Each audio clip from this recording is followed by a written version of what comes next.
What's going on, everybody? Welcome to the first How to F1 Monza edition. Before I get into the hot lap for this video, I wanted to cover a couple other things that I did forget for the first video. So the first is going to be race times. Despite the fact that this series is not, say, F3 popular, there are a pretty decent number of races that go off through the week. Usually the 8 p.m. GMT races every day throughout the week tend to go official. From what I understand, this week we've actually had some good participation already, and it tends to get better throughout the week. This is one of those series where people practice all week and race seriously at the end of the week. So usually Tuesdays, Wednesdays, you'll get an official race, but there's not going to be a whole lot of people. But Thursday, Friday, Saturday, and Sunday, we tend to get more people. It's always going to, usually the big races are always going to be at the 8 p.m. GMT time slot. However, races before and just after tend to go official. Saturday, the 8 p.m. GMT race is broadcast on SimSpeed on YouTube, and is kind of considered the big strength of field race, where kind of everybody comes out. Sundays are usually pretty popular around that time slot as well. And then there's another split that kind of has taken off a bit that's kind of referred to as the Japanese strength of field race. It happens at 12 GMT. That's the race I tend to prefer to jump into because it's 6 a.m. my time, or excuse me, 7 a.m. my time, so it's a little easier to make those races for me. I don't have to totally throw my personal schedule around to make the races. So yeah, I'll post up a heat map of common time slots in this video.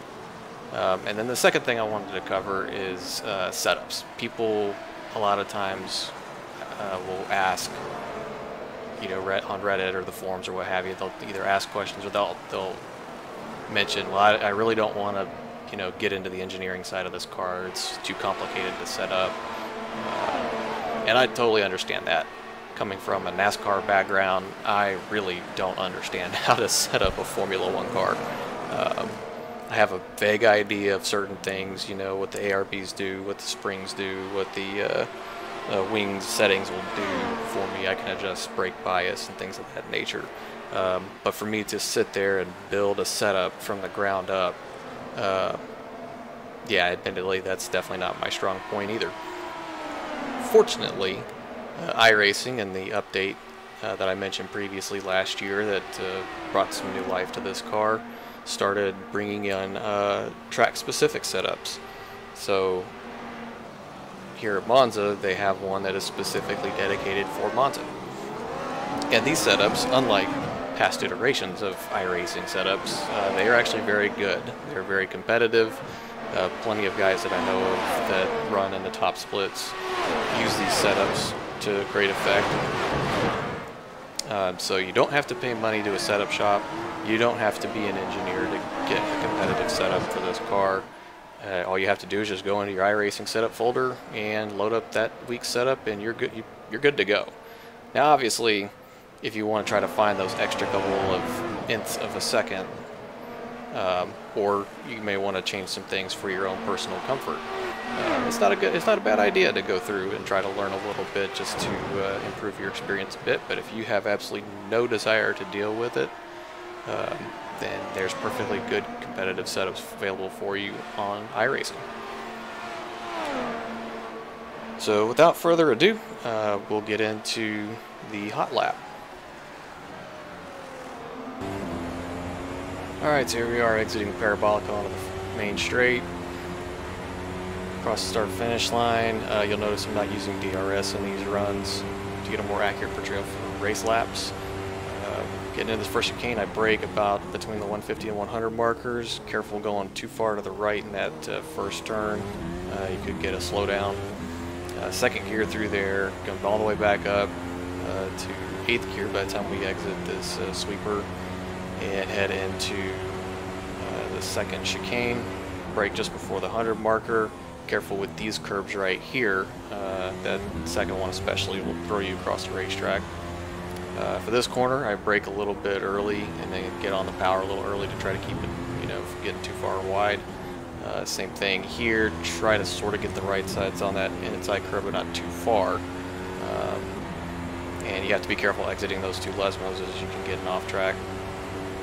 There's a huge bump under that bridge right there that we just passed.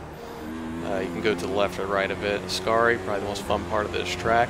You can go wide on exit here, just be careful of using too much throttle and hitting those sausage curbs. And we head down here into the Parabolica again. I tend to be a little easy on entry and then try to get as much as I can get on the exit. And there you go. There's a lap at Monza.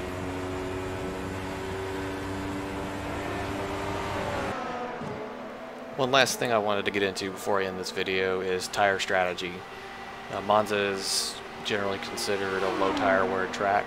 So strategies typically consist of either starting on softs and ending the race on softs, or some guys will even go as far as running mediums all the way through from beginning to end. What you decide to do really kind of depends on your comfort level with the car, your experience, and any testing or practice that you do, which I highly recommend because this car does, this isn't really a jump in and drive type of car. Whatever you do, do not use the hard tires. The mediums will last the entire race, as long as you don't do anything too crazy with them. Hards will absolutely last the whole race, but they are so slow that you will be a rolling chicane, and the 2 chicanes Monza already has are enough. So, highly advise staying away from the hard tires. Soft is kind of more of the offensive strategy, in my opinion. Whereas if you go medium no stop, it can be a good strategy to close up on guys that have bad pit stops. However, the downside to running that is you're obviously going to be a little bit slower due to the nature of the medium tires, but also your qualifying is going to suffer because, as I stated in the first video, you have to start the race on the tires that you qualify on. So if you think you're going to start at the back, chances are go ahead and run the medium no stop and see what you can get out of it. If you think that you're going to be okay at playing a more, I guess, defensive strategy, medium no stop is probably a good way to go. Me personally, I tend to go with the soft tires. I feel like I'm better at just attacking the whole race rather than trying to manage the mediums the whole way through. Your mileage may vary. Hope you enjoyed the video. Hope it helps somebody out there, and hope to see you guys on the track.